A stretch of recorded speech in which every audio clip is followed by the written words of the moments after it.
समय कहिल्यै रोकिँदैन, त्यसैले जीवन पनि कहिल्यै उही रहँदैन। कहिले यसले खुसीका क्षणहरू दिन्छ त कहिले आँसुका कारणहरू। तर हरेक परिवर्तनले जीवनलाई नयाँ पाठ सिकाउँछ। जीवन सधैँ बगेको नदी जस्तै हो, एउटै पानी दोहोरिँदैन र एउटै क्षण पनि फेरि फर्केर आउँदैन। समयको गतिसँगै यहाँ परिस्थिति बदलिन्छ, सम्बन्ध बदलिन्छन्, बाटो बदलिन्छ र मानिस पनि बदलिन्छ। जो मान्छे विगतका पुराना यादहरूलाई मात्र समातेर बस्छ, उसले जीवनको वास्तविक सुन्दरतालाई गुमाउन पुग्छ। त्यसैले बुद्धिमानी भनेको परिवर्तनसँग डराउनु होइन, त्यसलाई स्वीकार गर्दै अगाडि बढ्नु हो। किनकि जीवन रोकिनुको नाम होइन, निरन्तर अघि बढिरहनुको नाम हो।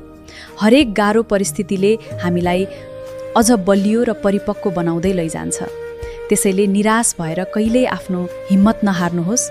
सधैँ याद राख्नुहोस्, हरेक अन्त्यले नयाँ सुरुवातको ढोका खोल्छ र हरेक पीडाले भविष्यको मुस्कानको आधार तयार गर्छ।